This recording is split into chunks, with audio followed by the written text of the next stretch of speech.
everybody. This is William del Pilar, and this current podcast is going to talk about one topic, and that is the Tom Brady roast, the greatest roast of all time, so they say. And the reason we're breaking the show up is because of the length of that topic. So enjoy it this week. Next week, we will talk about NIL and professional leagues, as well as the NFL pregame wholesale changes. So enjoy the show, and until next time.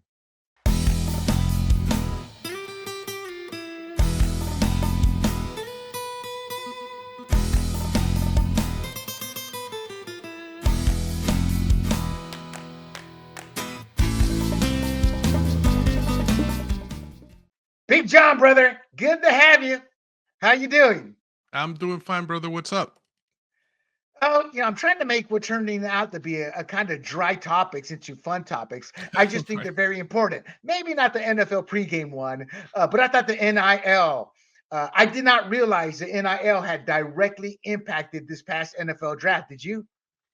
Yeah, I did. Marvin Harrison, with it, coming out, like there's no reason for him to sign right away. So yeah, you could see it. It's affecting people.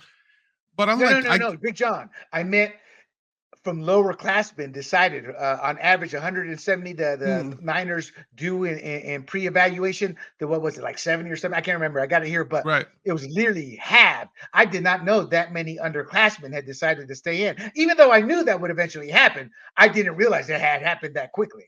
I think it's Did you? great. I think it's great. Quite honestly, I love it. I mean, kids have been exploited for so long by these universities, and uh, it's not like if they get injured or anything like that, that they're taken care of for the rest of their lives. So if they can grab some money while, going through college, I mean, the college is certainly making enough money off of them. So I'm all for it, man. It's great. I You know love the one fact thing, that they're getting some money.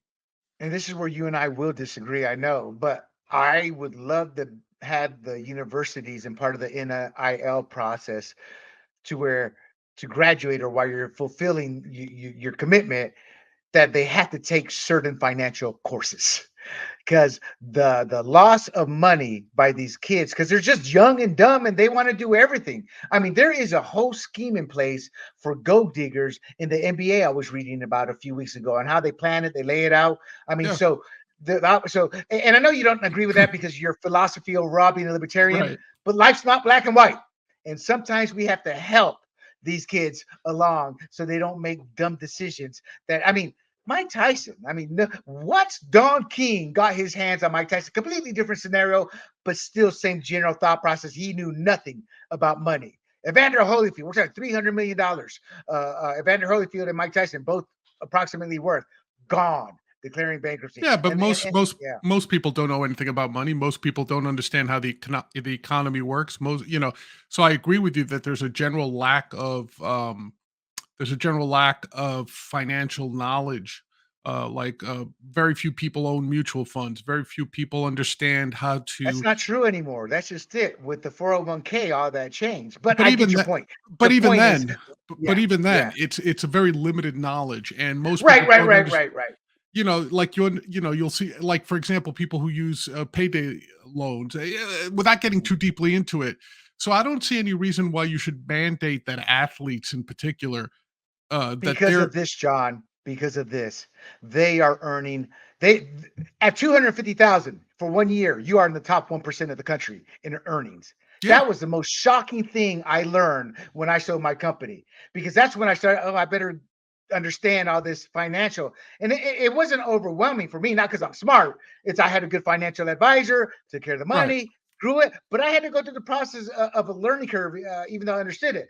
When you're earning that kind of money, it's one of those things where I tell people, no, no, no, no, do not. I don't care if it's your father. You do not trust them. You learn it because there's been. I mean, how many child Hollywood stories of parents blow the money? Now, granted, a child's different, but once you get into that level, and you can take the horse to water.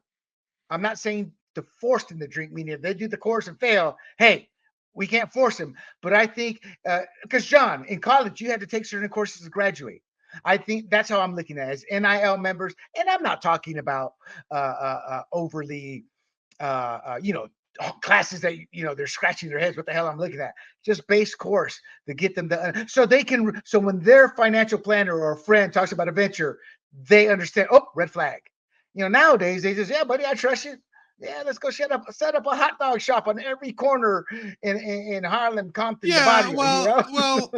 excuse me. Well, it's I don't disagree with you that it would be a smart thing to do, but I disagree with you that it should be mandatory. The same way, like I don't believe, I'm sure you would object uh the same NIL having attached to it any ESG or DEI courses, right? Because one That could has make nothing the to do with what I'm sure it talking does about. because sure No, it does, nothing, nothing, nothing. I am talking about the direct relationship of their money to its value and not losing it and understanding how it but works. that's the whole DEI is point. about skin color. But That's all that's the whole DEI is about.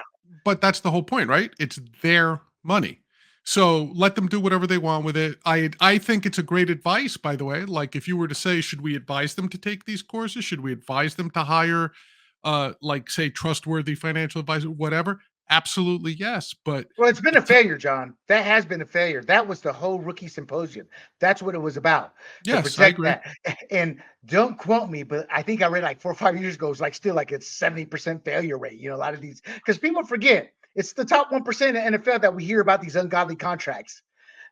But that said, there's enough money for these players to be set for a living, and they still blow through it. I mean, the problem with growing up poor and getting money, and I've seen this firsthand, and it's not black community, it's Latino, it's anybody, white, Latino, whatever, is I rarely ever see that person not have an entourage.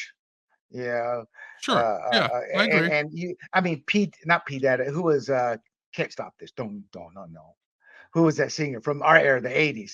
MC Had that Hammer. MC Hammer. The guy lost everything. And they Yeah. had a breakdown once of his entourage, and his entourage was costing them like tens, like 20, 30, 40, 60, 80 million a year because he was buying them. And they were lying to him. They were buying their own families, houses, cars, and Yeah, of because course. MC But Hammer, but my point is those personalities would fail regardless, right? Like it's one thing if you say they didn't understand the technical implications of like how to deploy their money, how to invest their money. That's a different story. Suckers are suckers. It doesn't take a degree, it doesn't take a course for you to understand that, if I pay more than I take in, I'm going to be in the poorhouse, right?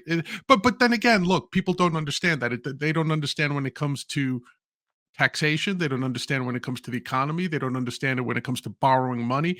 Um, when you tell someone like, hey, look at a 210 inversion yield, and it's very easy to tell when the next bear market's coming, right? Now, I just said something. The 1 in 100 people that understand that are nodding their heads like, yeah, who wouldn't agree with that, Big John? Of course you're right. But the other 99 are sitting there going, what the hell did he just say, right?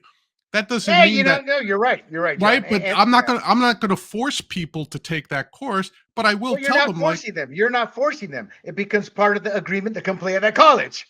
It's like, if you want to play this university, it's a quid pro quo. See, one problem I have with libertarians, y'all look at your individuality, not you per se, I'm saying, but a lot of them as their individuality supersedes whatever organization wants because I have my God given rights, they claim. But at the end of the day, you want to go work for that company, they have their rules. And that's where I'm suggesting it from. yeah, but And the it would be, college, but you don't work for the college. The college works no, for you, right? The no, no, no, college, if you're college the does not work. student, the No, it's a students, relationship. Either works for either, John.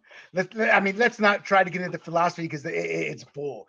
You go to college, you pay college to go to your courses, you complete your courses, you get a passing grade, you graduate. That's the relationship. you are the customer as a student. Yeah, You are the yeah, customer, right? right. You are the customer. So No, no, not necessarily the athlete. The athlete's being given the scholarship. They're being paid. So that dynamic has changed right there, just from the well, money. The but average college student is paying in. Yeah. Most of these kids so are going on a scholarship. right, And but there's this rules and guidelines to that scholarship. And that's where I think would solve this whole problem. but And where's plus, the but the NIL isn't part of that, right? you're right. That's still in the gray area because schools are talking about it. No, no, it is under the NCAA, which represents the school system. Oh, There, the NCAA is nothing but a yeah. I fascist agree with you. organization. So I gotta agree I with that. agree with you. But it's at the end of the day, it's the ruling body.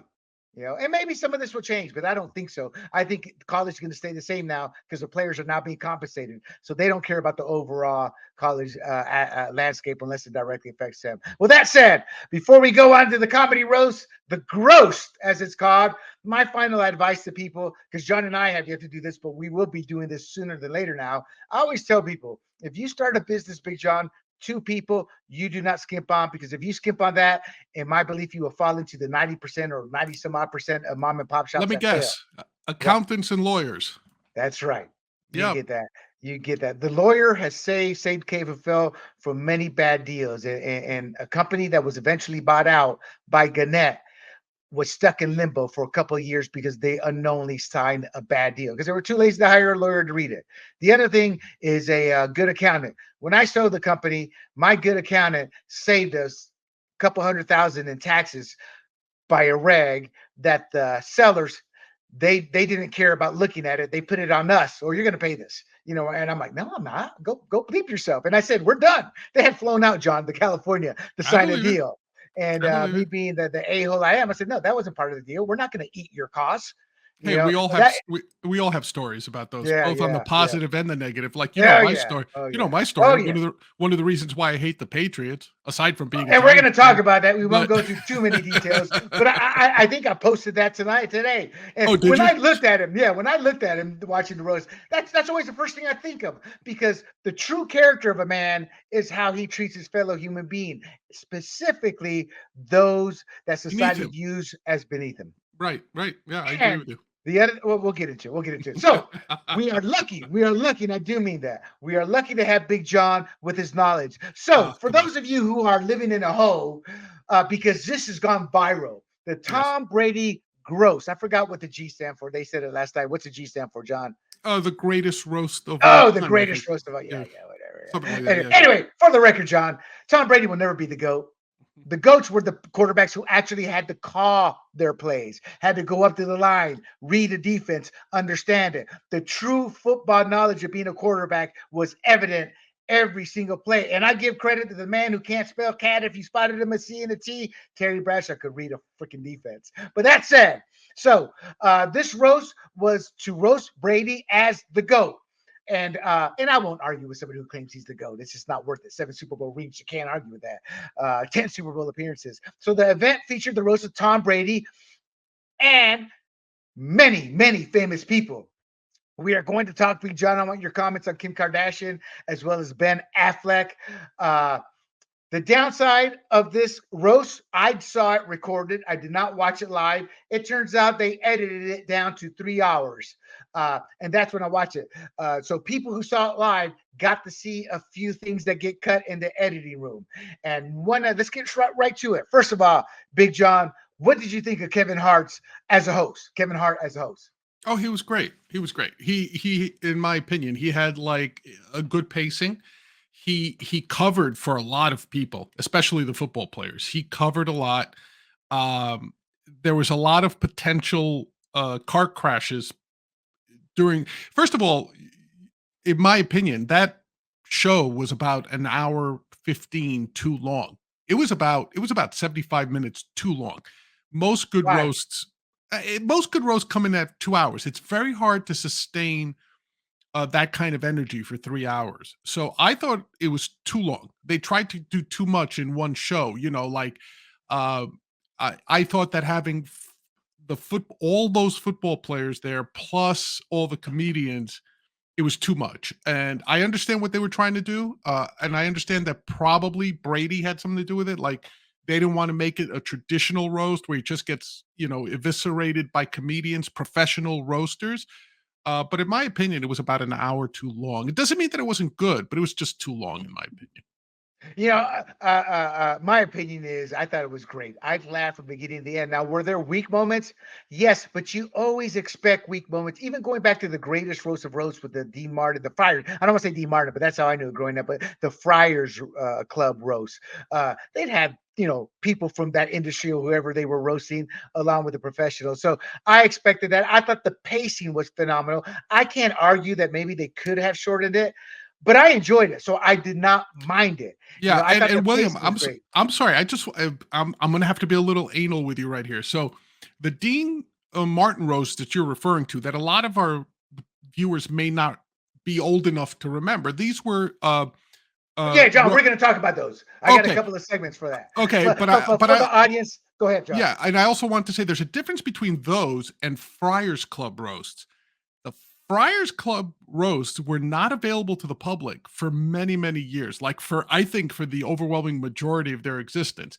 And those are only legendary from what you hear these old Borscht Belt comedians tell you. Like that, those roasts were vicious, legendarily vicious, and they've almost never been recorded. It's only been in recent years, I'd say about the last 10 years or so, that those things. So contrary to what a lot of people think, those Dean Martin roasts had nothing to do with the Friars Club. They were based But on them, but they had nothing to do with them. yeah, you're right. But the Dean Martin roast They were originated based from on the them. Friars Club. They were Yeah, based on them. yeah, Yeah. exactly. And even as a kid and even as an adult, I've always heard them intertwined. But you're right. You're right. When I was doing my research of Friars Clubs, roasts were never shown live. It was a D Martin, but that And was they the never had involvement. outsiders. Yeah, and they Right. never had outsiders. That was Mhm. the other thing. So when these comedians, all these like Red Skeltons and Bob Hopes and Milton Berles and all these guys, which is where Jeffrey Ross, one of the roast master general, All right, John. I don't want to cut you off. go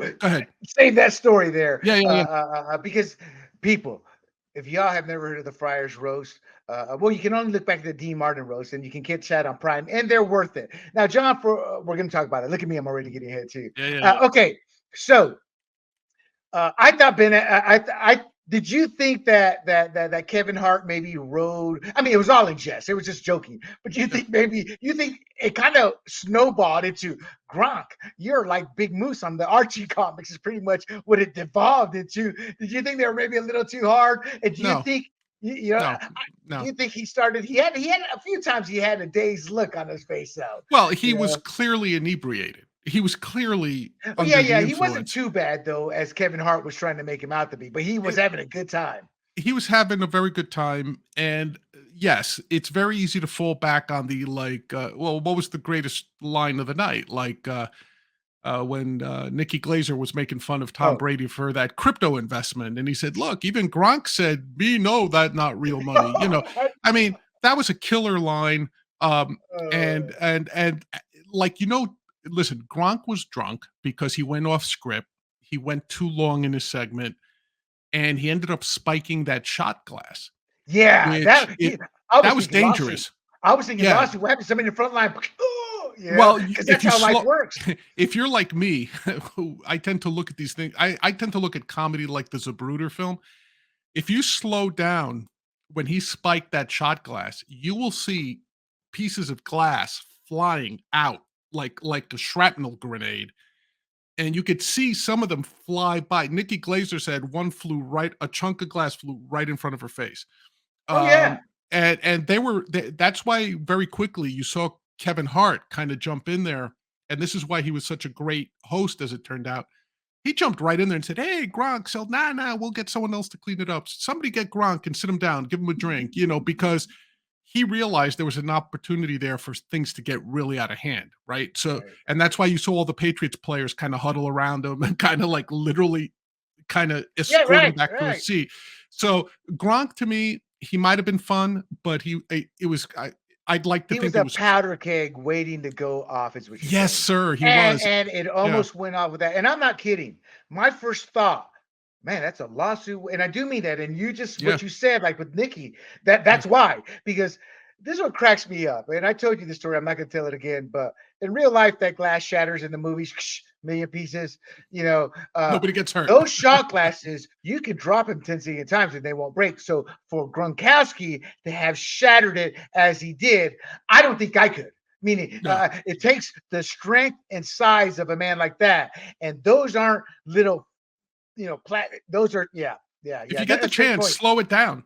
If you get the chance, go to Netflix and slow it down. I guarantee you will see one or two shards of glass flying across the screen.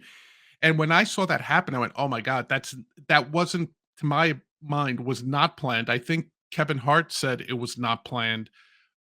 So yeah, but thankfully they were able to move past it. But Yeah, it was a little Well, bit it's of one both. of those things you look at, like as a diver, we're all laughing, having the beer. Yo, didn't this happen? You're like, yeah, that was some serious shit there.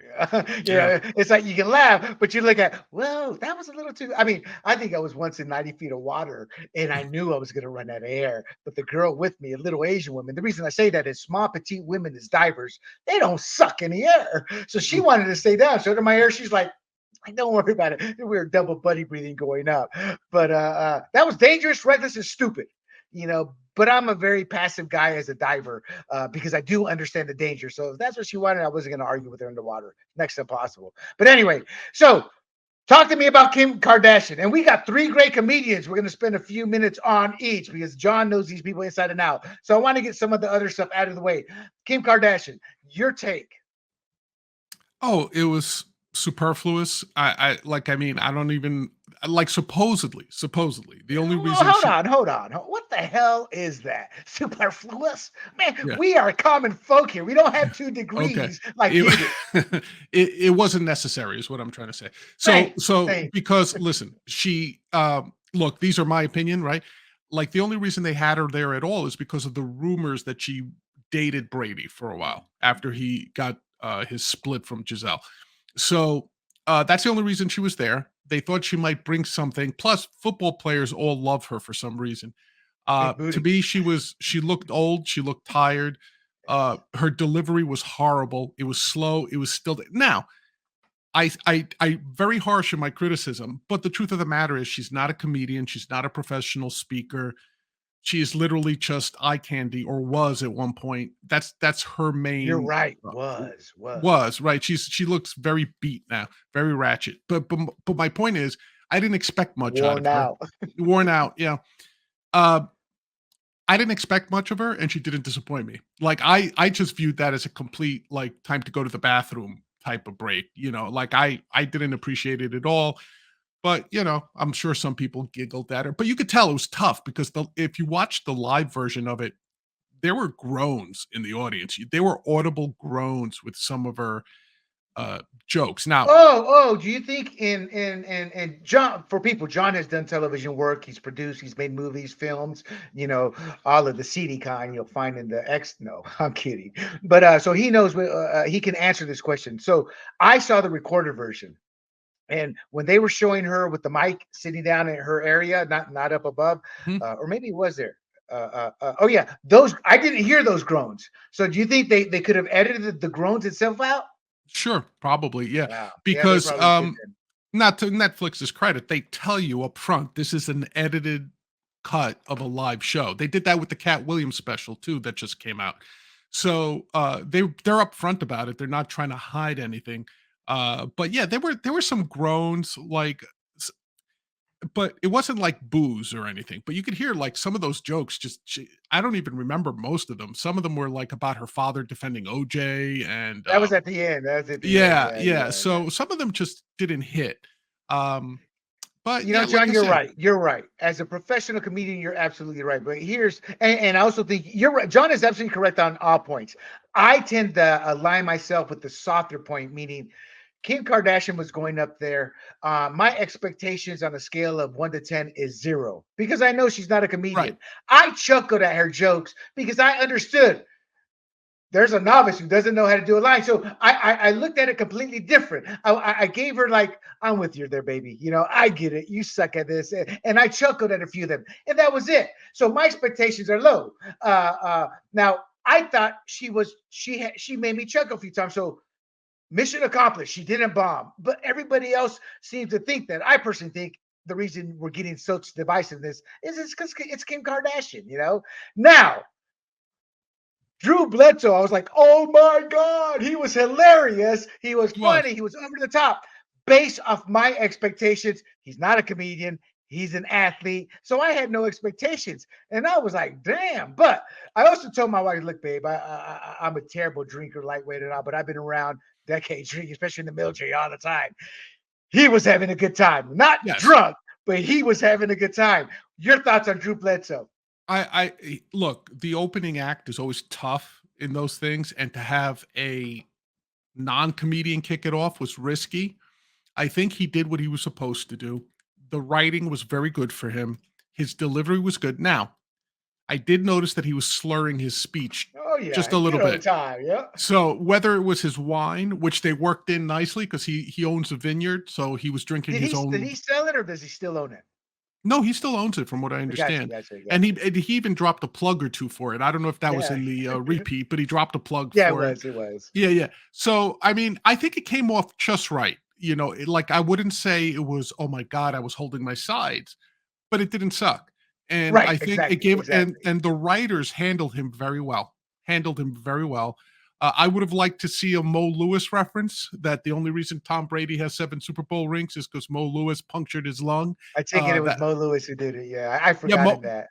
see, It that's one of wasn't the two, wasn't it two? I know it was one, but then they mentioned two. I'm like, I just kind of remember because it's so vague to it 20 Yeah, years yeah, ago. no, the football lore for those folks that may not remember, being a New Yorker, of course, we blame one of our best linebackers on the Jets, Mo Lewis, uh, for for for unleashing Brady on the world, because Bledsoe took off on a scramble, very rare for him, and when he got to the Mhm. sideline, instead of going out of bounds, he stayed inbounds, and Mo Lewis, one of the hardest hits ever, hit him square in the chest and punctured his lung on the Mhm. field. That's right. 5 days And in the hospital. yes, very, very life-threatening too. ICU, I think. Yeah, Yeah, it was yeah, life-threatening. They yeah. had to take him, so all joking aside, that was a very, very touch and go situation with him.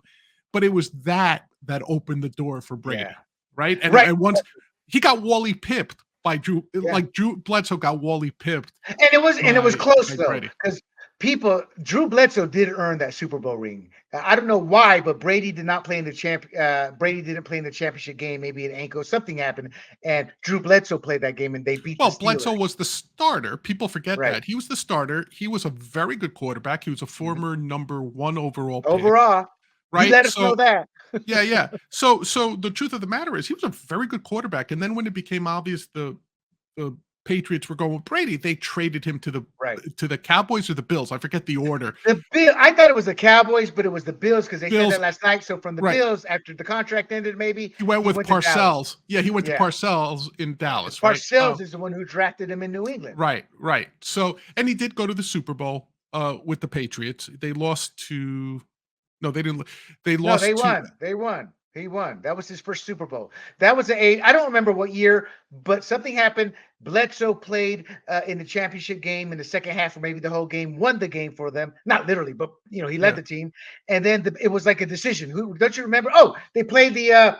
That was a year. Oh, I can't. I don't want to say it was a year they pulled the upset, their first Super Bowl. But that was a big thing. Who do we start? Who do we start?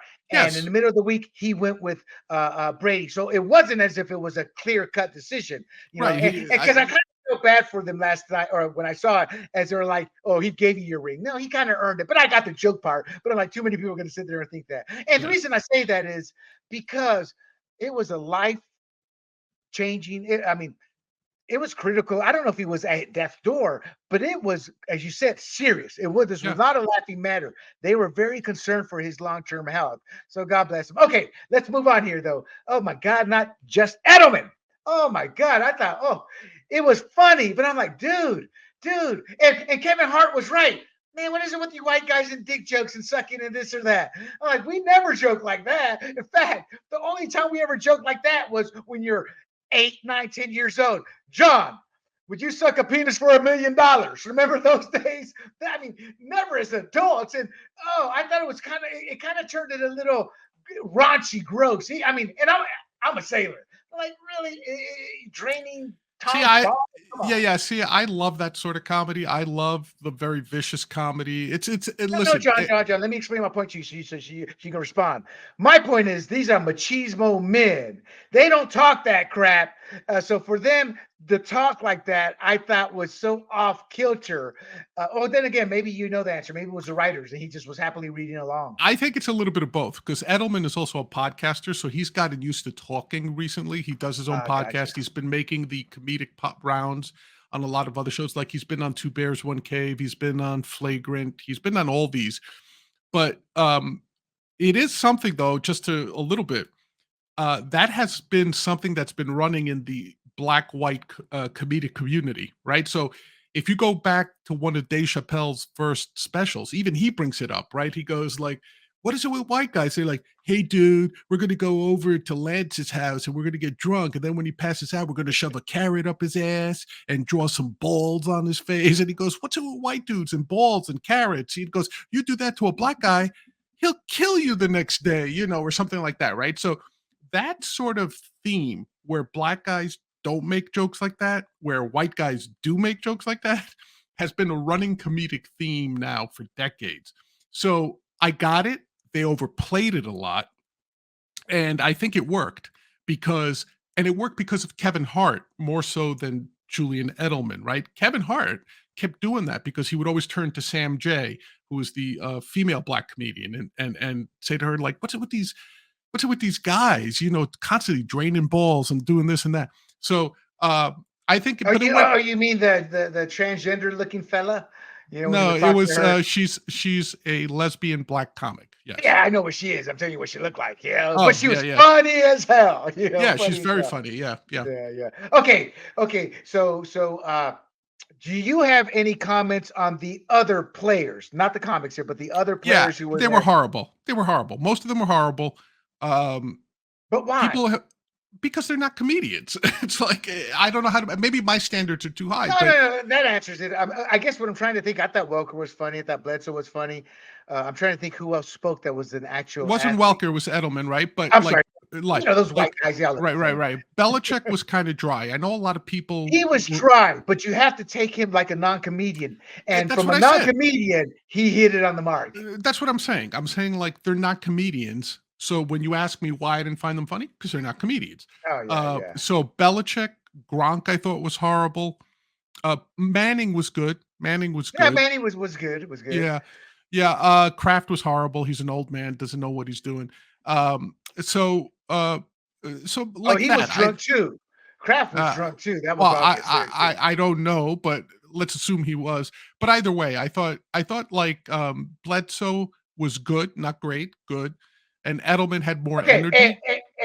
give me a grade on these guys from A to D because just having the balls to go up there, I'm not going to fail anybody. Mhm. But not from your perspective, but from the fact they're non-comedians. Bledsoe, B plus, Edelman, A minus, Gronk. D. The okay, I'm trying to see. I think Gronk turned into a D. Like guys, when I learned how to politic, this one Democrat who I won her vote, and I'm a conservative, she said, "Stop talking. You're going to lose my vote." That's what she told me. And I thought Gronk had some strong moments for Gronk, kind of like Root in And Guardians he of the Galaxy, and and he he went just off went too script a far. lot. Yeah, he I just went heard too from far. from some of the writers on that show, he went off script, which is a Yeah. no-no. You thought you were being funnier than you were, and you're not. So, yeah. Did any other athletes? Oh, Payton. Would you get Payton? Peyton was very solid. Like, I think his material was a little soft, so I'd say B plus, A minus for him. Randy Moss was like a D. Like, Randy Yeah. Moss was Oh, like, that was bad. I He mean, looked bad begging. that was supposed to be the joke. So it was bad jokes, right? Well, that's what I'm saying. It kind of came out. I felt bad for him more than found the humor. You know what I Well, mean? you could tell he was so uncomfortable. Um, Looked like Mr. eh, Rogers.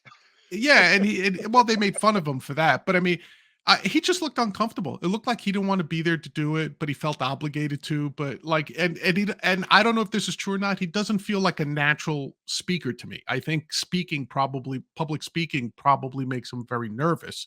Like compared to say a Chad Ochocinco or a Terrell Owens, like those guys, their mouths won't stop. Uh, Oh, Moss Shannon seemed Sharp would have been or great, but they're Shannon not tight. They're Sharp. not Yeah, tight like though. these Yeah. guys are talkers, and they're naturally funny. Whereas I don't think Randy Moss was. So I'd give him a D. Again, not that No, I I get it, and I yeah. can't argue that one. Now, I said this on Peyton Manning. What many of y'all may not realize, he's done the comedic tropes, SNL. He's been on Comedy Mhm. Central shows. He does the Peyton Manning, whatever cast it's called. And the reason I bring that up is that show is unscripted, and they are just themselves cracking up. So he was great.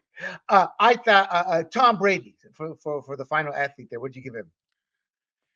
It's really weird because I can't say that he wasn't funny, but like I was watching his wrap up with my wife and she turned to me and she says, "You know, he's like too pretty to be funny." and he's too plastic to have emotions.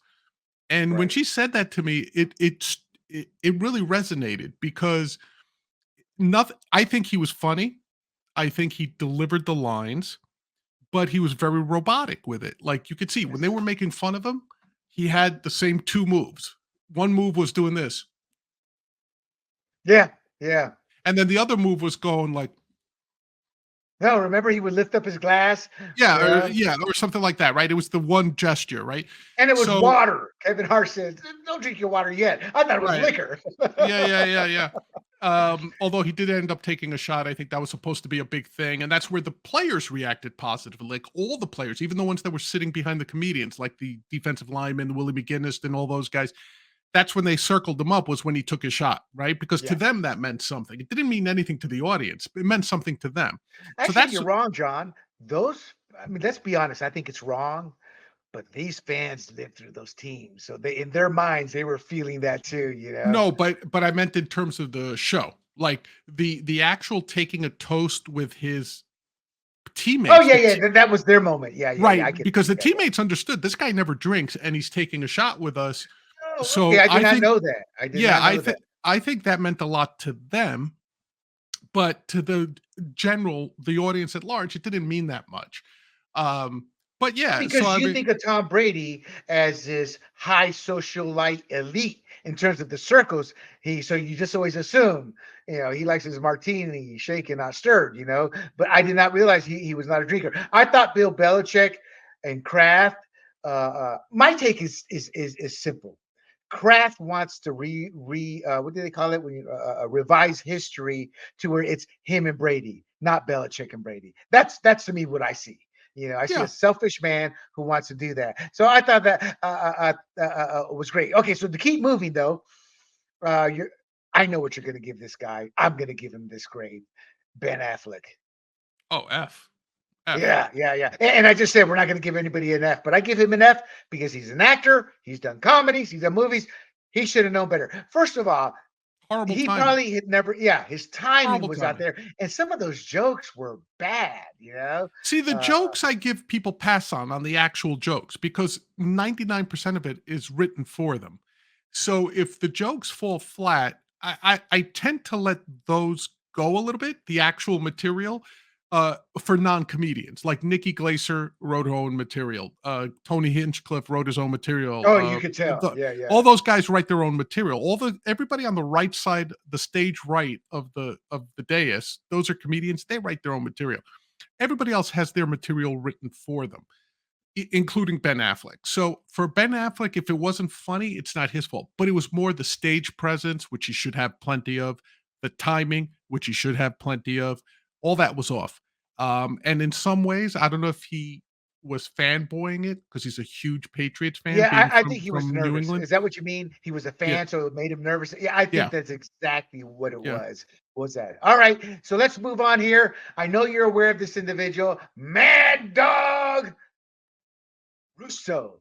Or as I call him, Mad Dog Moron, hated the roast. He thought it was terrible. He called it Uh, the worst piece of I saw it. garbage he's seen.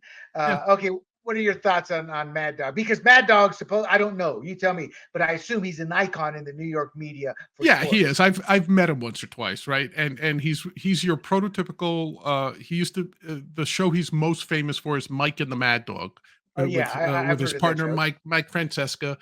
Russo moved on to Sirius XM for a while, and now I think he's on ESPN. First, first First take. Take. Yeah. Um, he was always funny on the radio when he was younger, but I think now he's trying to transition into a personality of a curmudgeon, Of a and it shock just job. yeah, almost like a curmudgeonly shock jock or whatever. And that's not his strength, in my opinion. In my opinion, his strength was his being frantic, like a mile a minute, constantly Right. talking.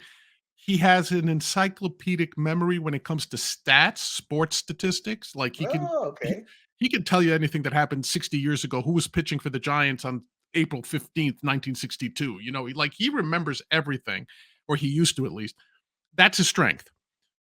Even on First Take, you see it like it's just not working out for him, in my opinion, because he's trying to be provocative. I He's trying think, too hard to be a yeah, heel. Yeah, he's trying to be a for lack of heel. a better. Perfect. Yeah, for the wrestling metaphor. Yeah, he's trying to be a heel. He's not a heel. He's a heel naturally when he's arguing a point that he's Right, well right, versed right, in.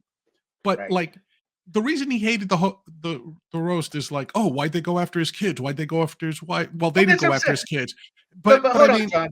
Real quick though, just to interject this so you can formulate your answer. yeah, Is he's older than us, or right around our age? he's about The way he five, was, 10 years older than me yeah. at least. So, Yeah. so I mean, he was not brought up in this PC world. So my take is he was just trying to be a heel. Because for him to say that, I'm like, "Well, you moron, where you been in the 70s, 60s, and Well, 70s?" you have to also Yeah, understand. well, hold on. It's also New York City. He's from. Come Well, on, well, you well, know, well. New You York also City.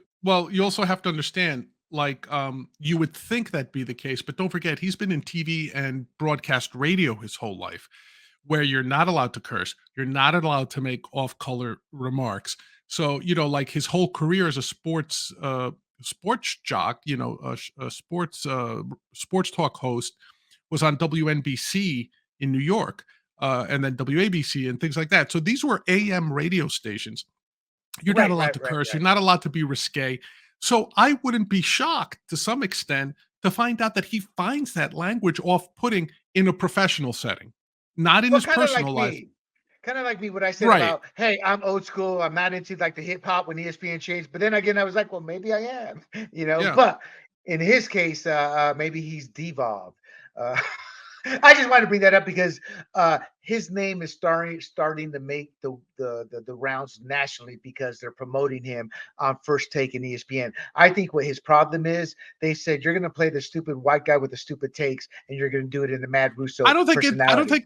I think it's less the white guy as much as the Oh no, old no, guy. I'm just Yeah, tossing yeah. that in there. Yeah, yeah. But that's what it's He's boiling down to. He's become the curmudgeon old white guy. Yes. Yeah, Yes, he's the old guy. I think he's supposed to be the guy who represents the 60-year-old sports fan who doesn't yeah. like these newfangled youngsters, and back in my day, people had respect and all that nonsense. He's playing that role, and I think it's not his natural role, and No, I it's think you could not. see it, and you It's could not. see You it. can see It's it. not. It's Yeah. not. Yeah. See, I've never listened to his show, but I've heard of him. And in our minds, there's only so many ways you can be the ranting over smart guy. I mean, I know exactly what you're talking about. In fact, I I can become that every so often. You know. Ironically, his old partner Mike Francesca is more suited to that role. You listen to that guy; he's the biggest SOB on the planet. Catch him off like when Doesn't he during have his own commercials. radio show now? Yeah, he still does, but And he was going head to head, I think, against the ESPN, and he either won and ESPN quit, yeah, or something he. like that. It's funny because he is a real life cantankerous old bastard. So Ah, there you when he go. talk like he's fallen asleep on the air, literally where he's talking, someone calls in and while he's listening to the call, he passes out, he'll fall asleep, or like he just doesn't care. He'll tell people to shut up and hang up. Like ironically, his old partner is more suited for the role of a curmudgeon, in my opinion. So when he Okay, so came out, John, hold on, yeah, hold on. Here, so for the audience, John is talking about radio royalty and everything. Weren't those two tied together for like a yes. few like two Oh decades yeah, at yeah. least? So Top of the line. Yeah. fill us in on a little gossip here. Did the show just end because of ratings, or No, was there no, a falling out? I don't know if there was a hard falling out, but it was one of those things like they had spent enough time together. So it's like Yeah, Opie and Anthony. After 20 years, you can't stand each other on the radio. And if and you've that's never d more natural than people yes. think. Yeah, like if you listen, I had a radio show for a year and a half with a three-man crew. By the end of the year and a half, we hated each other. And not Wow. because and we had been lifelong friends. It's just that when you have to like control each other's words in a controlled environment, it's very tough and you have to have a certain makeup. I can't imagine doing it for 20 years. And these guys have been doing it for 20, 25 years, as long as they were together. Mhm. A So long like, time. did they come to blows? No. But it was also clear they were done with each other, So they each went their own separate ways. And and yeah, they were the number one sports show in the number one market in the country. So they Wow. were Yeah, pretty much yeah. the top of the heap. Yeah. And that's the pinnacle of success. And let me tell you people something. They were well known in a city of 8 million.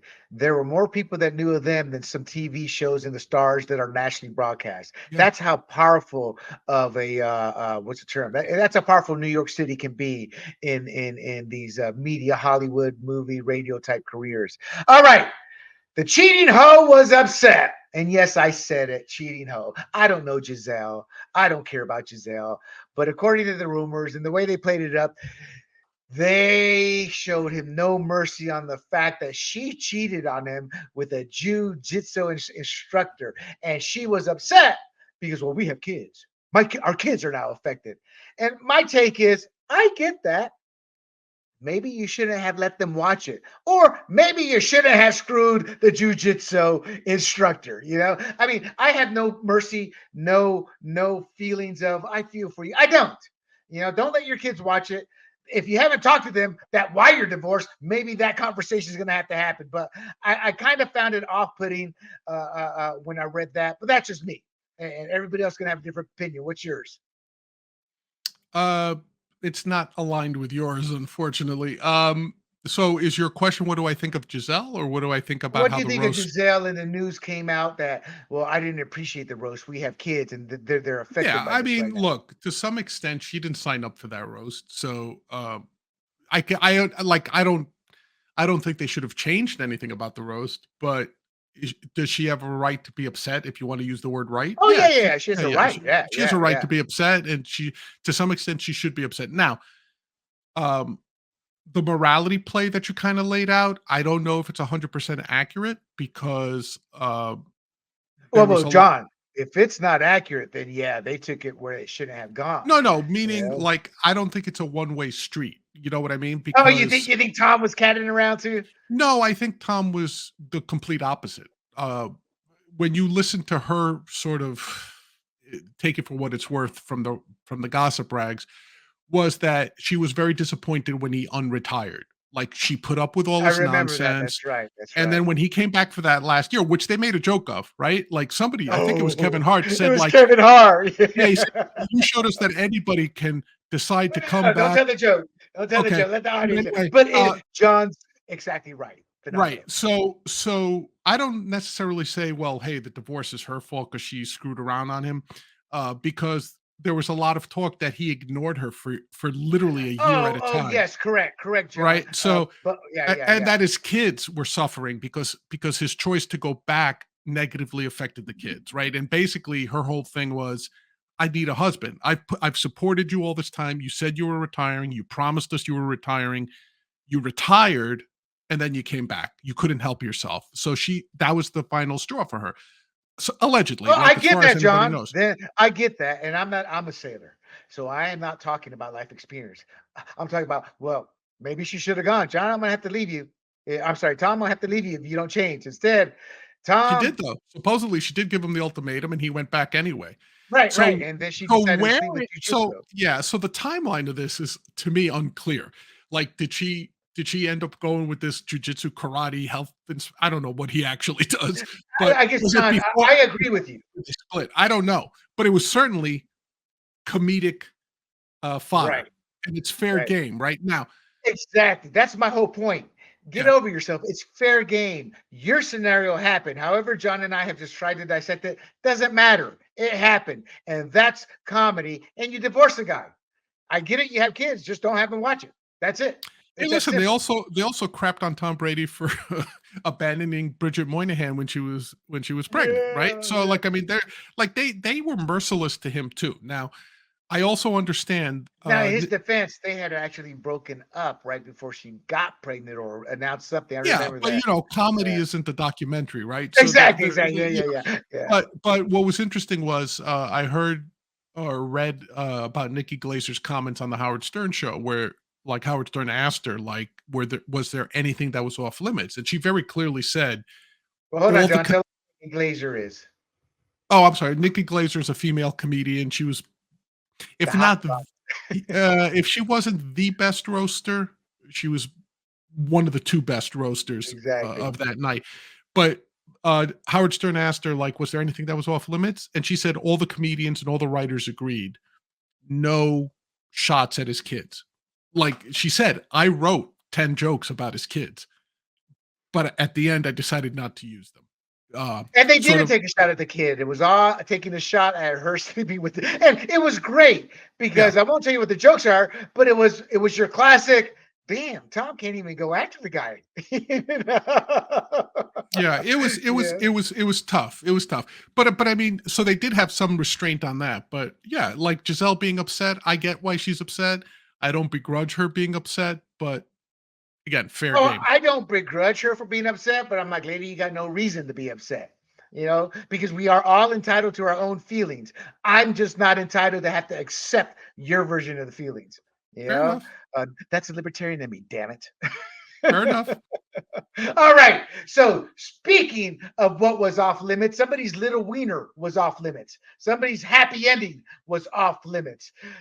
Somebody who you and I do not like because we know, and I'm going to repeat this, rich elitists, that class, people above our stature, you are judged. And I don't know if it's true, but in my mind, you are judged when you meet your maker is how you treated those beneath you. And John and I, there's two instances. I can't remember the other one, but one's John's regarding Robert Kraft. So when I see Robert Kraft, I just see a fraud. I don't care how nice he is. I don't care what he's done, because when his soul was on the line to show what kind of human being he was just nothing but a rich elitist pig.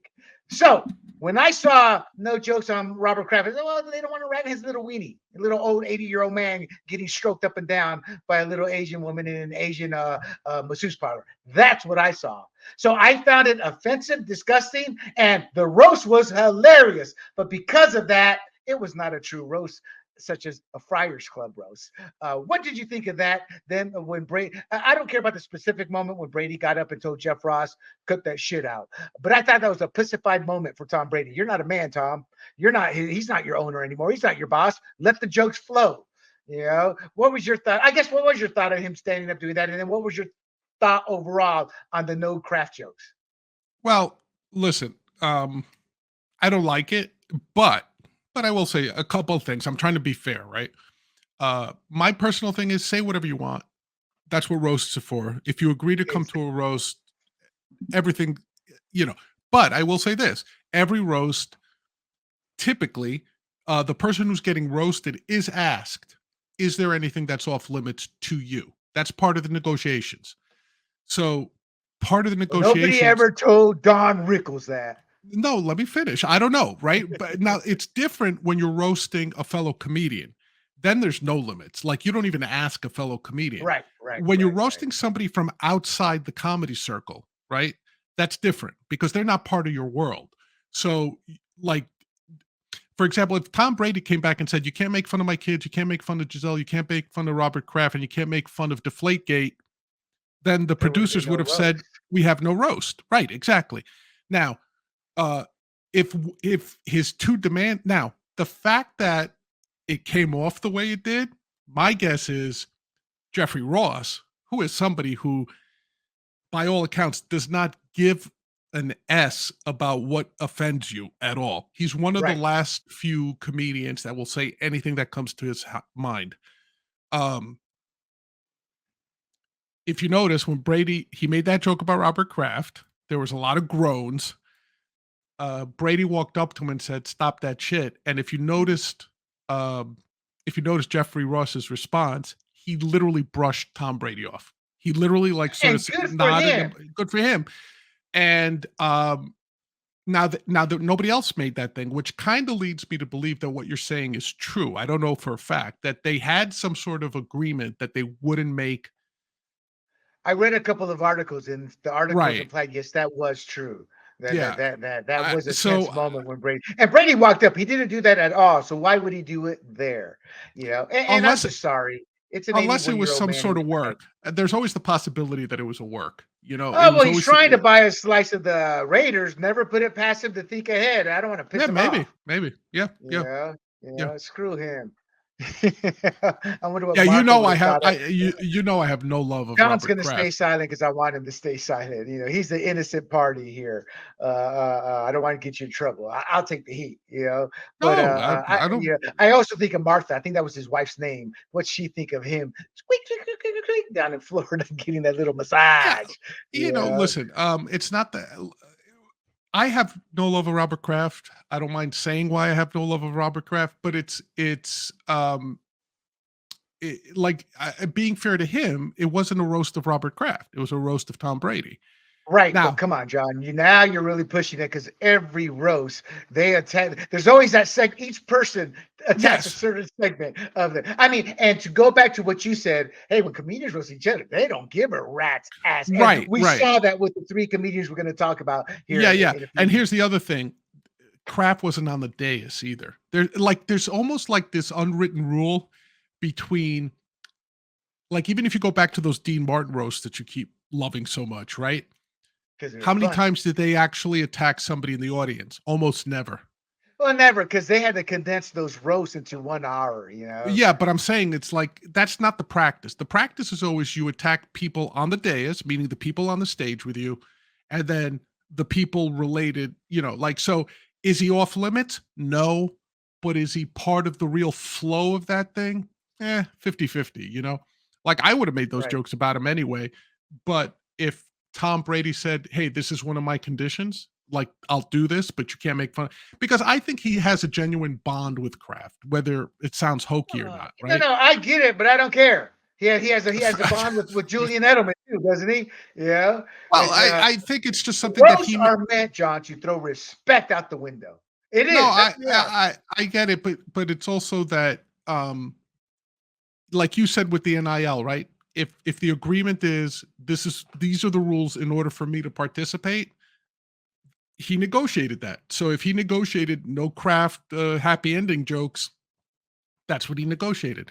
But again, Jeffrey Ross doesn't care. So, great. Good for Jeffrey. Great. That's one It was ugly man. and it was a good moment. And it gave us a moment that we're going to talk about for years, right? Where Right. Jeffrey Ross made a joke, Tom Brady told him to cut out the shit. So that's like a great roast moment, and it's I think it was organic. I mean, it could always be a work, but I think it was Yeah, organic. I think that was organic too. All right. John, I'm going to skip the Friars Club only because we're at an hour 30. Yeah, it's not that I want to Sure. stop. It's like if we get into the Friars Club, people, we'll be here easily I'll be here 40 all minutes. night. Yeah. But just know that the Friars Club, the roast started at the turn of the century. I did not know that. So we're talking right around, I want to say like the 1920s was maybe the first one around there. So at the turn of the century, they've been around for a while. The Friars Club at one point was in danger of literally, I don't want to say going out of business, but they didn't have any more money to keep those buildings, but they're still around. And I would imagine they're still doing roast. We just don't hear about them. But these roasts, I hope they keep them coming. So let's go back to. I'm looking at modes. I want to make sure I get your reaction for it. Oh, I did not ask you. We're not going to talk about her. I thought the comedians were funny. I had never seen the black lesbian who. I Sam mean, she looked J. like a guy. What's her name? Sam J. They were all hilarious, but I want to give her special props because she used her differences of what we now call tribalism that's used to fight each other. She used it, and we all cracked up laughing. And that's how we should look at one another, but we don't. So God bless that woman.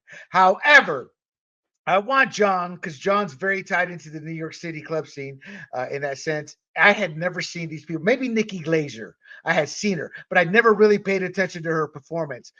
Nikki Glazer was the blonde that came. Kept telling my wife, "Oh my God, this woman's savage. She's savage. She's just ripped them to shreds." And then I think Tony Hinchcliffe came before Andrew Schultz, and then Tony Hinchcliffe. It's like you thought you were Richard Pryor or Lenny Bruce. The way race was not off limits. And then Andrew Schultz, who looked like a 1930s Nazi right hand man, did the Fuhrer with that hairdo. But what was funny about them, what I did notice is what John said. I'm like, oh my God, they're just hammering one another. The comedians were just hammering one another. And it was obvious they wrote their jokes. And the other thing is, it was complete true professionalism. They didn't miss. I mean, this to me was comedy. Those three guys, I would put them up against any Richard Pryor, any George Carlin, any other skit.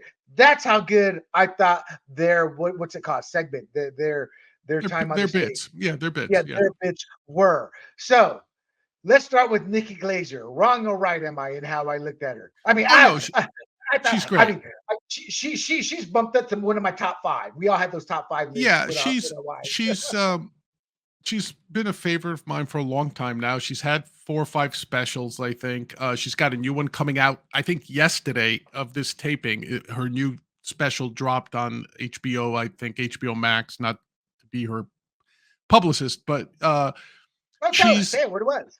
yeah, I think it's called Everyone's Dying or I'm Thinking of Dying, something like that. But Nikki Hold Glaser, on. Doesn't she have an actual show called Fuckboy Island or she something like might that? have. I think that's one of her bits actually, but my yeah, she's a female comedian who escaped the dirty mouth comedian female comedian because for a while there were these female comedians who thought they would get on a par with the male stand-ups just by cursing a lot.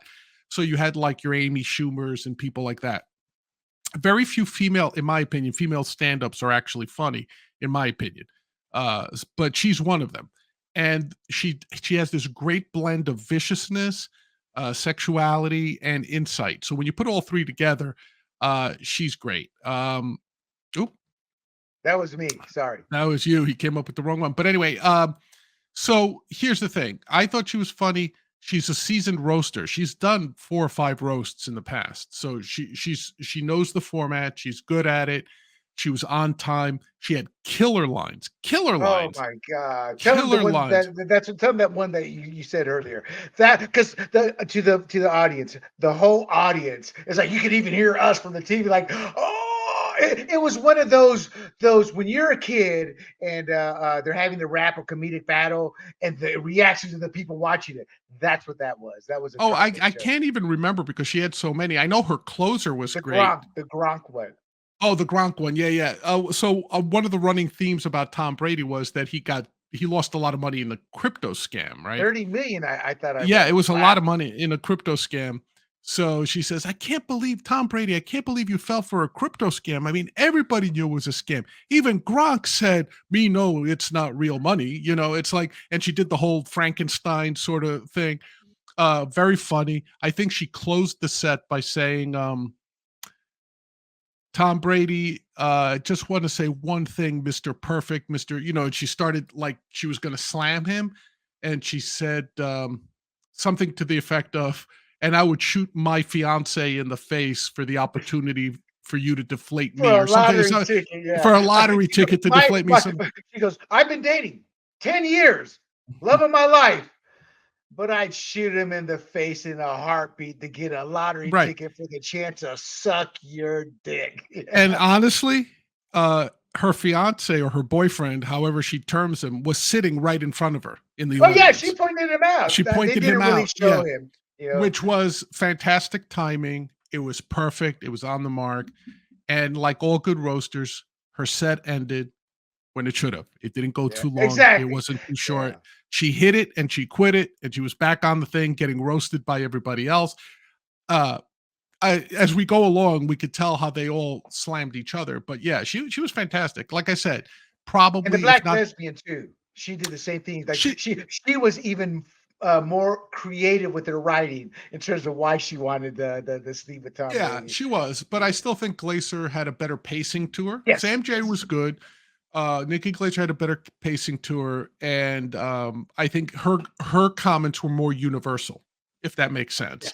yes, yes, yes. But yeah, I thought she was either the best or the second best. Like if Yeah. you were to rank them, definitely an A+ performance from her. Yeah. Oh, real quick before we go on to the next two, I thought Ron Burgundy, I gave him a C plus only because once he started hammering on Brady, some of that was funny. But when he wasn't hammering on Brady, that's why I'd never finished Ron Burgundy the first one. I never bothered with the say. I call that, and I say it jokingly, not in a serious way. That's that dumb white man humor there. I just don't get into, you know. I loved it. I thought it was perfect. Like Yeah, and that's what I Giselle. say. People either loved or hated it. Yeah, I it found it a lets mixture. yeah, if you liked the Ron Burgundy movies, you thought it was hilarious.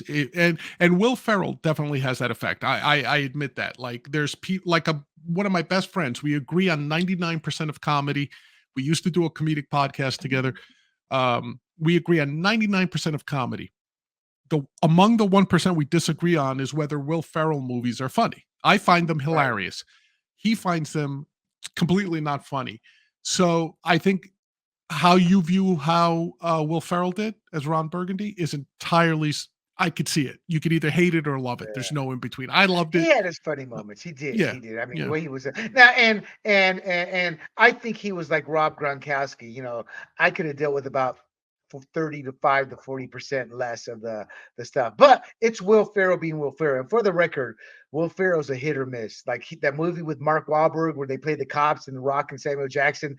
That Oh, I laugh at. oh, really? I thought it was Yeah, horrible. see, Elf and some of his other. I'm like, what a waste of money. But they were blockbusters. Or Sabrina. A lot of them I just find as dumb. But some of them are. I thought it was funny with that movie with how The Rock and Samuel Jackson went out. Because because I was like, so what's the storyline going to be? They're like, oh, okay. I still don't know. Anyway, so that said, Oh, well, you're a political guy. Watch The District, I think is the name of the movie. It's Will Ferrell and Zach Galifianakis as two guys running for one congressional seat in North Carolina. Absolutely hilarious, especially if you're into politics. So that's an older I've movie. seen that one, I think, Yeah, but I it's can't hilarious. remember. If you haven't seen it, I recommend it. Yeah. I'll Anyway, check it out. Okay, so John, who came on? I don't want to talk to them in out of order for the audience members. Was it Andrew Schultz or Tony Hinch? It was the podcast guy that came on second, wasn't it? so In the my top guy, three there. yeah. So I think that, and I'm looking at the order right now. I think that, well, the guys you haven't mentioned who were also very funny were Burt Kreischer and Tom Segura, They were terrible. They who were are two dry and stand-up terrible. comedians.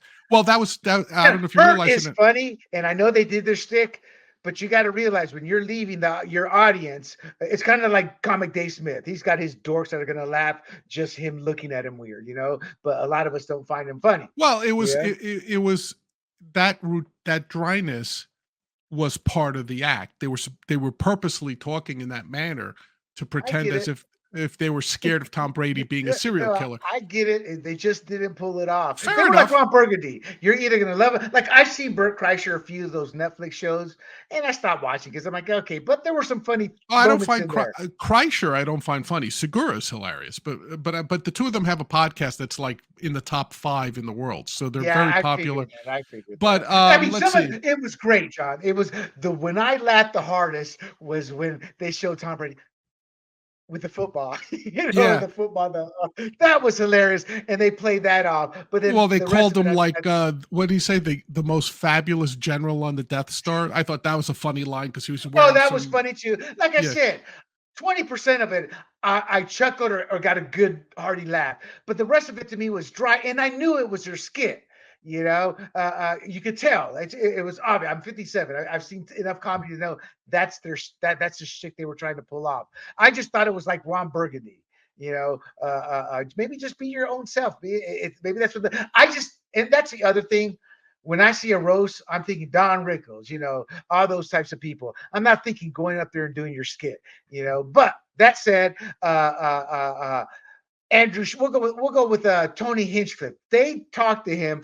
When they brought him up, they brought him up as the number one podcaster in the world. So that's how I was viewing him, and I was like, oh. And then when he did his little thing in the audience, I was like, okay, so he talks about those things that are funny, but then he just showed he's a full-on comedian. Well, yeah. So there's something like, if you're not familiar with Tony Hinchcliffe, that might have been confusing, and it involved Dana White, the president of the UFC. Oh, right? He backed on Dana White too. Tony Hinchcliffe is his podcast is called Kill Tony, and it's a format where it's almost like a game show, right? And it's live. So he'll have these he has these amateur comedians, and he pulls their names out of a hat. And when he pulls his name out of a hat, you have 60 seconds or 3 minutes or whatever the time frame is to make him laugh. And then the guy who makes him laugh the most gets a set at the club, So it's a way of promoting young talent, but in the meantime, he has guests come in, like like all these other comedians. So he had a slight change. Instead of Kill Tony, it was called Kill Tommy, if you noticed on the hat. Right. And then they had planted Dana White's name in there. Now, why Dana White was involved in this, I think it's because he's a Patriots fan, right? So, and actually, Dana White, be. He must be. Yeah, because they gave him 1 minute to talk, and basically he tried to play off the image that he's a big Trump supporter. He says, "My name is Dana. I thought all you liberal fucks, all you liberal Fs would appreciate that. What's more, what do you say, transgender something. Yeah, it was transgender or obvious. something He like didn't that. mention Trump, but it was obvious he was ragging on the liberals. Right. Yeah. Yeah, He played off his image as a Trump supporter. yeah, So, and then what I appreciate about Tony Hinchcliffe is fearlessness. Like he just did yes, not care. I don't know if you noticed this or not. Yes, he roasted everybody on that stage, starting with the yes, players, including yes. Belichick, including Brady, even his fellow comedians. But what was interesting was, did you notice that when he roasted them, he walked right up to their faces? Did you notice how he Yeah, moved across the yeah. stage? It wasn't even from the comfort of the podium. He literally took the microphone, walked in front of everybody. That takes a lot of guts, especially if you're standing in front of Gronkowski and these football players that might have been drinking a little too much. But he was ruthless. He was ruthless with Oh all of yeah. them. His joke to Sam J was absolutely killer, killer. Which one was that? Tell us that one then. Um, he said, Sam J is a lesbian. She just doesn't eat pee. Oh, that's right. Everybody went down on that one. She hell gnaws on it. And he had the right inflection. And the second he said it, both Sam J and Kevin Hart literally fell out of their chairs laughing. It was like perfect timing, Mhm. perfect joke, perfect capturing of black culture, perfect comedic timing, and again, fearlessness. And he said it and he moved on. Uh, the joke he hit Burt Kreischer with, you look like the Liver King who spent too much time at Burger King, whose liver looks like Martin Luther King, like Yes, yeah. everything. Oh, he was hilarious. He hit on the He hit the He on the hit point. everything. Yeah. What do you say about Andrew Schultz looking like a 1930s 30s pedophile? pedo. Oh, yeah. But that's Yes, that hairdo. He looks like a freaking not a neo-Nazi, but he looks like that era. yeah. Where He they basically shaved called Nikki Glazer a horse face to her him. face. Yeah, yeah. Like, do you know what guts it takes, even to another comedian, to go and say, like, you look like a horse? That Does it that really? But isn't that part of the tradition to no, it rag on is. each other? It is. But here's something most people don't realize. You can never, as a comedian, not that I'm a comedian, but if most comedians will tell you a great joke and a horrible joke, the process in here when you're a comedian is exactly the same. Yeah, Nobody yeah, starts out saying, I'm going to write a terrible joke, right? When you write your joke and say it, you assume they're all going to be funny. The only way you find right. out if it's funny is if you say it. Mhm. And once you say it, you're not in charge of how other people react to it. So Right. in his look, I don't think it's tough to say. Everyone can tell if you've seen Nikki Glazer in the last 5 years and you see her now, she's had work done. I think it's obvious, right? Oh yeah, I was gonna tell you. I looked her up and her Twitter page. Those two images on her cover page and her profile. I'm like, dear God, that's not the woman I saw. I said the woman I saw was a Yeah, little puffier, a little older. It's like, yeah. but to me, it's like everybody. I don't. Well, actually, I mean, it's they use these pictures like, dear God, this is why men and women don't date anymore. But When the man goes to meet the woman, they're like, what the hell? she's only 36. She's not that old to begin with. Oh, she looks older than Well, 36. she's had look, stand-up comedy is a rough life. You're Yes, always on the yes. road, I mean, she has a Junk food. yeah, she has a fabulous figure. She's very tall, very thin, nice legs in my opinion.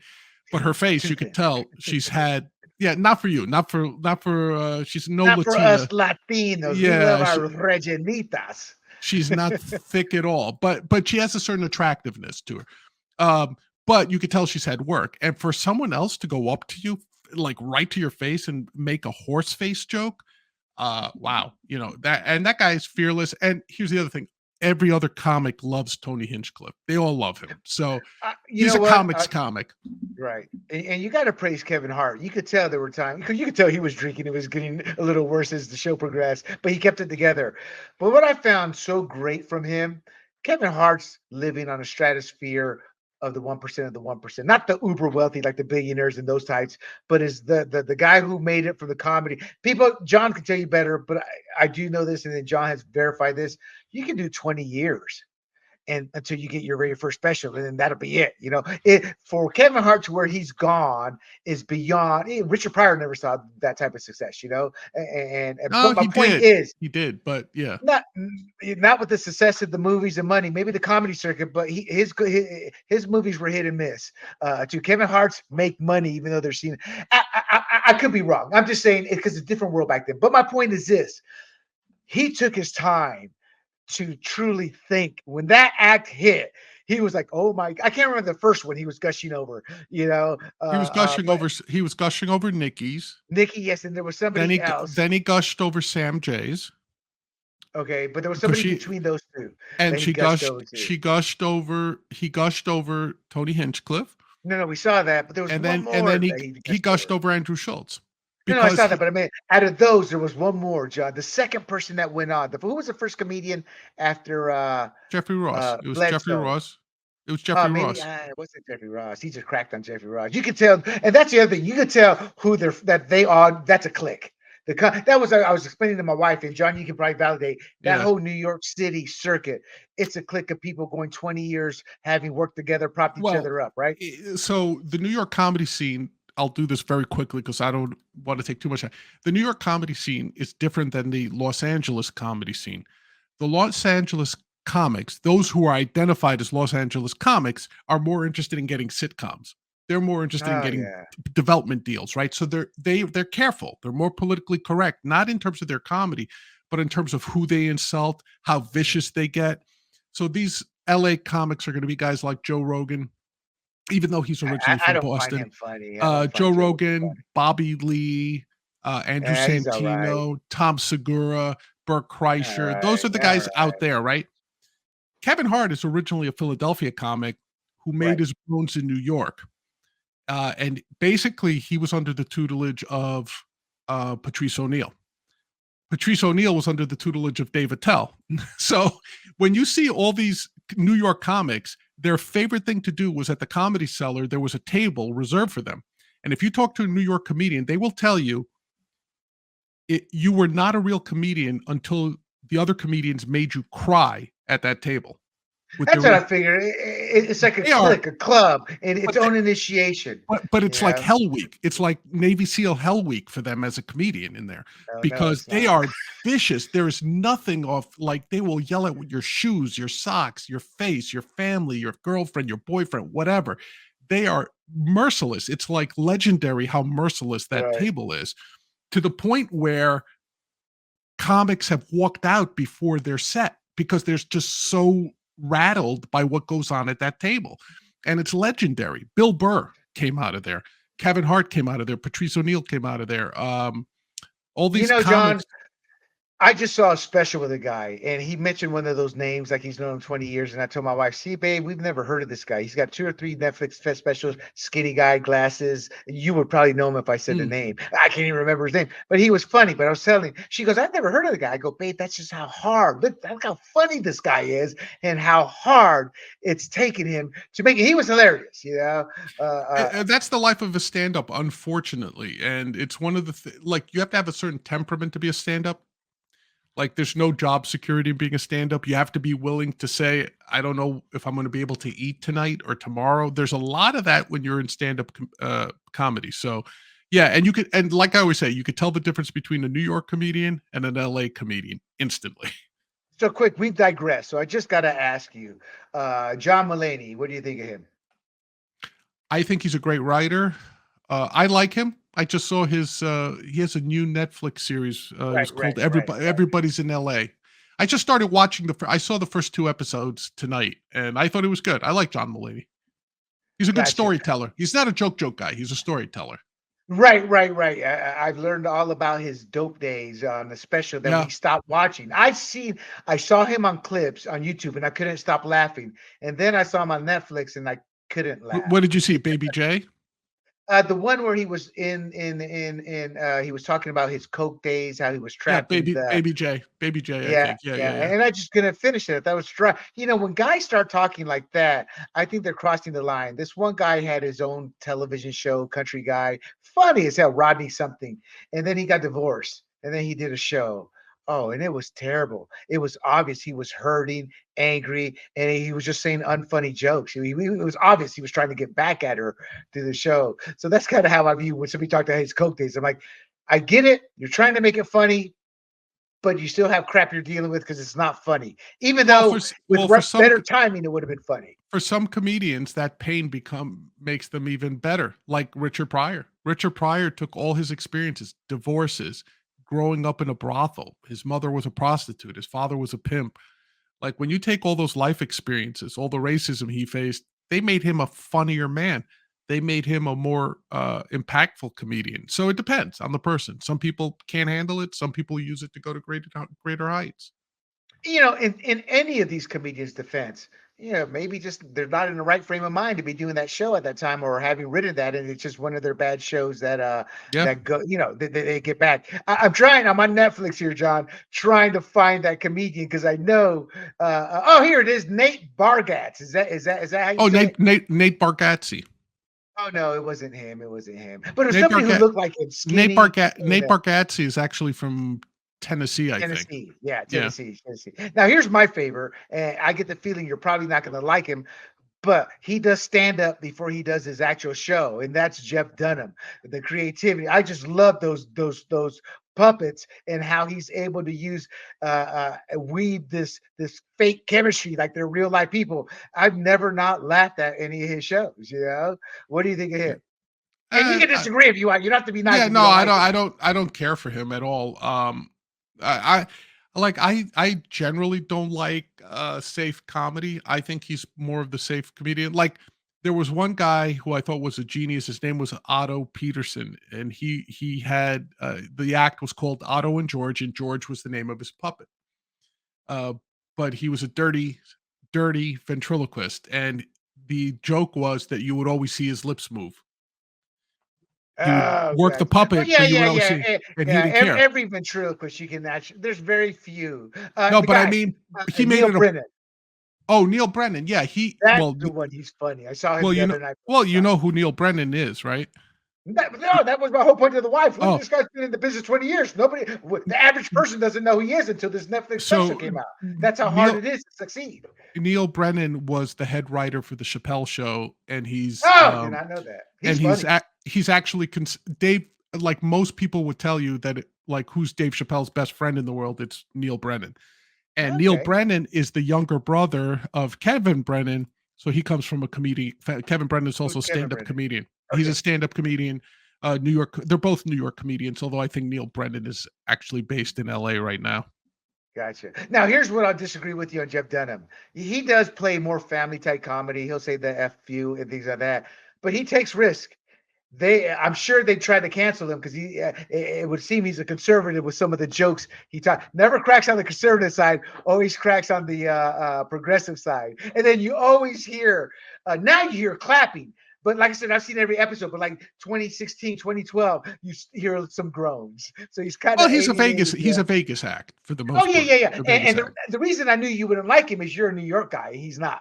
And Yeah. he's a completely different comic than any of the comics we've actually described. Okay, we digress a lot, but I don't care. Let's get back to the final individual. Where's my notes at? The final one. Let me get back to my Andrew notes. Schultz. Andrew Schultz. He's the one who looked like he belonged in the 1930s with that haircut. He was funny, and I kind of felt nervous for him because I don't know these comics because Kevin Hart pumped those three comics up massively. But what made this guy distinct is he sold out Madison Square Garden. That was one of his life dreams, So when he said that, I'm like, I don't care if it's 13, 15, 20,000. It's not a Coliseum, but it's Madison Square Garden, Oh, that's the And for a pinnacle. Yeah, comedian to sell it out, that's the pinnacle. What were your thoughts on him? I thought he was funny. I thought he may have been the weakest out of the three, but those three to me Yeah. were the best out of everybody. Andrew Schultz is a weird one for me because when he first started out, I liked him, and he was a newfangled comedian, meaning he's the first one who cracked doing stand up during the COVID pandemic, during the lockdowns. And he got famous by doing viral videos, and he hit the right formula where it was these fast cut videos. He'd say something funny, then it would cut to the visual of it, then it would cut back to him sitting in a big chair. So he figured out a formula, and I give him this credit that he didn't sit on that. He kept evolving his act. He created a podcast called Flagrant 2. Um, him and his partner, I forget the guy's name. I think it's Oshkosh or something like that, Akash or something like that. And the two of them together have this podcast, very popular. What I think's happened lately, though, in my opinion, is he's been reading his own press clippings to some extent. That So happens. so what I didn't I mean, I thought he was funny. What I didn't like about him is he laughs at his own material and he does it on every joke. Now, laughing at your own material is a device that some stand-ups use. It's a time-honored thing to push an audience along, right? Like, especially if it's a 50-50 joke that might need a little they'll laugh at their own material, and then that might induce the crowd to laugh as well. But that only works if you don't use it too often. If you do it on every joke, it becomes annoying, it becomes pandering, and that's what he's been doing lately. Like, I've seen it. He Well, he also was seems to sharp. He was sharp that special. he was sharp, but he also tagged each one of his jokes with his own laughter. Like, if you Yeah. go back and watch it, he'll make a joke and be like, Yeah. Oh yeah. But you you know know, what? Sometimes I like it when it's natural. Like one of those, like one of the two comedians, both of them, Nikki and what's the other guy's name? What's Tony my name? Hinchcliffe. Tony Hinchcliffe. A couple of jokes, even they laughed. I mean, it's like they didn't want to laugh, and that's what makes it funnier when that natural Right, spontaneity but happens. that's when it happens rarely. Yeah, If you do it on exactly, every if you do it exactly. on every joke, which is what Schultz does now, I like listen, he's a funny guy. I can never do what he does. So don't take this as I could do better than him. But just as someone who watches a lot of comedy, like I think he was better 2, 3 years ago. And I think what's happening now is he's reading his own press clippings a little bit, I think. And like some of these reviewers online tend to give that sort of thing too, that like, yeah, his Gotcha. podcast is going down. But for the Tom Brady roast specifically, he did well. I think, he's a big sports fan. I know that. That's why his show is called Flagrant 2. It's after the flagrant Okay, fouls gotcha. in basketball. Um, he's a acolyte of Patrice O'Neill, so he's probably he's a student of one of my favorite all-time stand-ups. So, you could see where he gets his influence. So I do Right. like it. I just wonder if he's just been reading too much of his own clippings lately. But it was a solid set for that roast. You could tell one of the things he's accused of is pandering to black audiences. And one of the things like that people throw at him is that he's trying very hard to be black.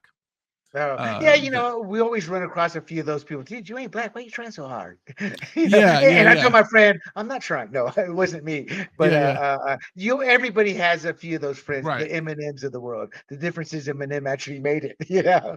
Well, But also Eminem grew up in that environment too. He's authentic in the sense that it's not a put on, right? Like he right. grew up in a trailer, he grew up in a poor Yeah, but section he's of been accused Detroit. of it only because he's white. Just be Yeah, the downfall is that he's white. So it's like, oh, you culturally appropriate. I'm like, shut the bleep up. It's kind of like that's what the outsiders say. And he's beloved in Detroit. I think that's where he's from is Detroit, yeah. Eminem, Well, he's or in the something Michigan like that. area, but yeah, Yeah, definitely. yeah, Yeah, yeah. yeah, yeah. All righty, guys. Look, John and I have spent 2 hours. John, I think we spent easily over an hour and 20 minutes on this topic alone. But it's great. My final question to you, brother John, on a scale of two questions. How do you think we've never seen them? The D Martin roast are as close, and they didn't have any profanity. They were cut and pasted to do 1 hour. When I compare any roast comment comedian to the old and the new, it's always Don Rickles because Don Rickles had no shame, no fear from anybody. But I'm not going to ask you that. But this roast on a scale of 1 to 10 from modern roast since then, mostly Comedy Central, where do you rank this from a score of 1 to 10? And in your mind, one of the top roasts ever in the last couple 20 years? This one I'd give like a solid 7 out of 10, maybe 7.5 out of 10. I thought it was very solid. The first hour was killer. The first Right. hour was killer. And like I said, it suffered from too many football players talking and being about an hour too long. So those are big detractions in my mind. So but otherwise it was very solid. I think Tom Brady shattered a little bit of the image I had of him because he sat there. He took it. He was a good sport outside of the craft comment. Uh, and even that I'll excuse because it wasn't about him. It was about someone else that he asked for the shit to stop. So I gave it a 7.5 out of 10. Where does it And then, rank among things that I've seen? I thought the roast of Charlie Sheen was better. I thought the roast of William Shatner was better.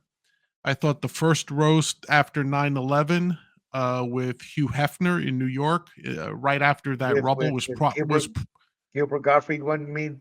the Gilbert Gottfried one where he told the aristocrats joke is probably for its significance is probably the best roast I've ever seen, especially, living a mile or two from 9/11, for being there at 9/11, like to experience that and then 2, 3 weeks later or a month later to be able to laugh again when people were still walking through the That's bodies true. in the rubble. So I view that one as being the most significant that I've ever seen.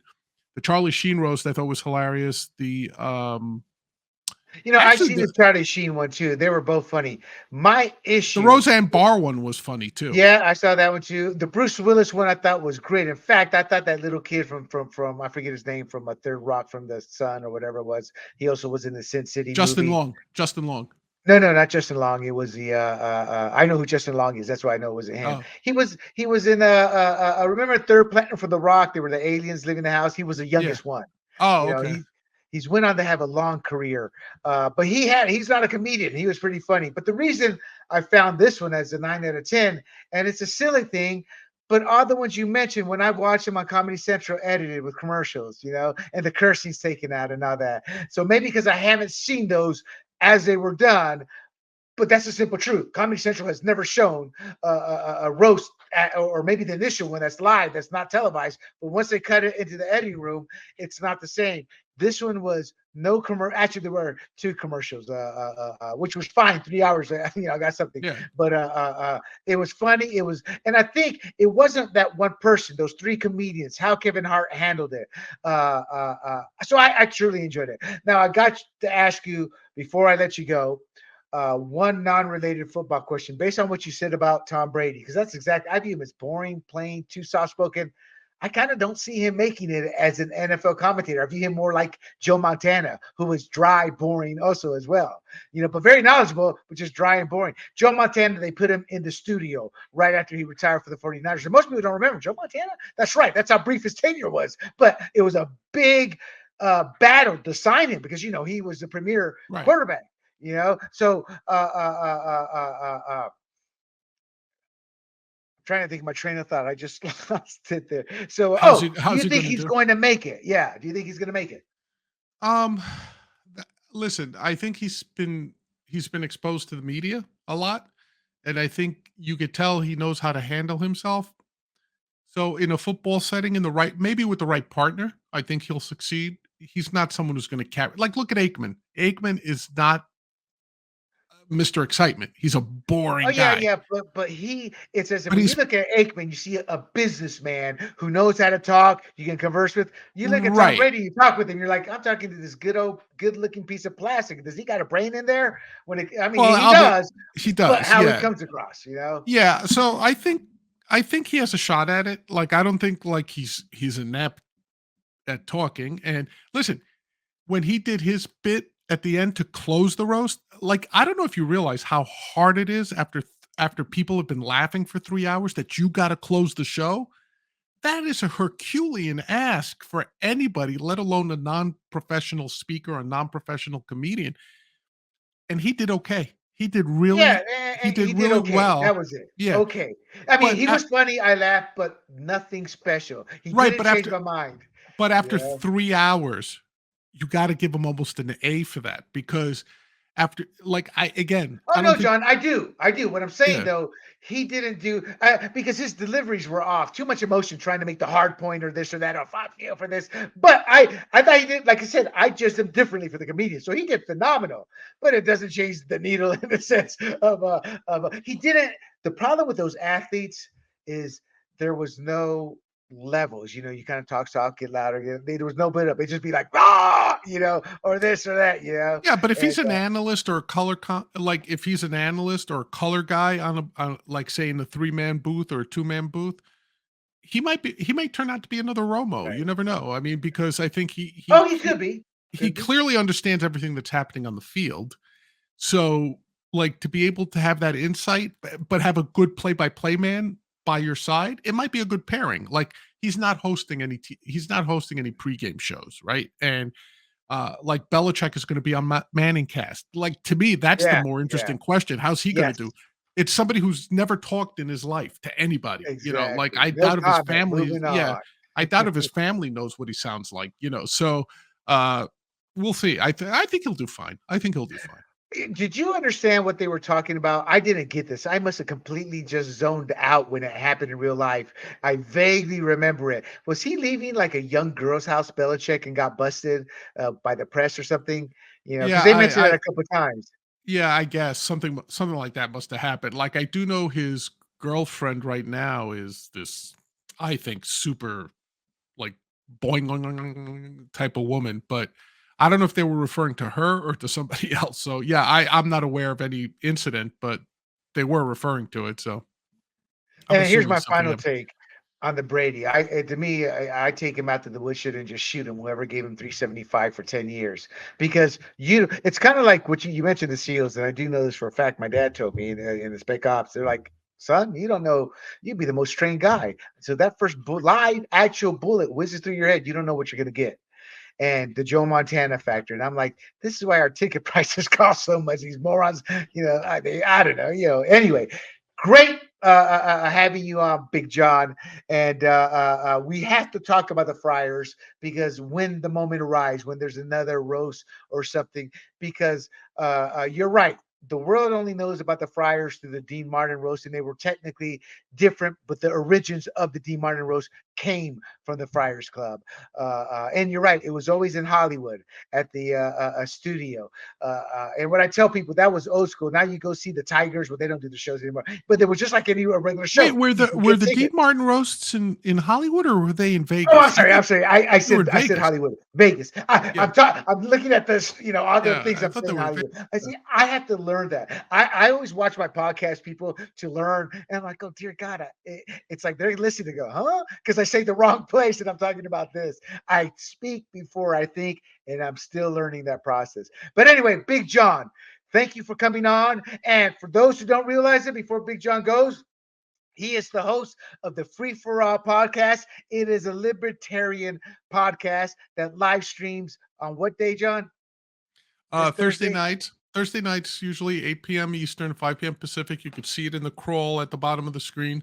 So Right. yeah, and this week I think we're going to have on a former state chair to talk about all this chaos that's happening with the Libertarian Convention.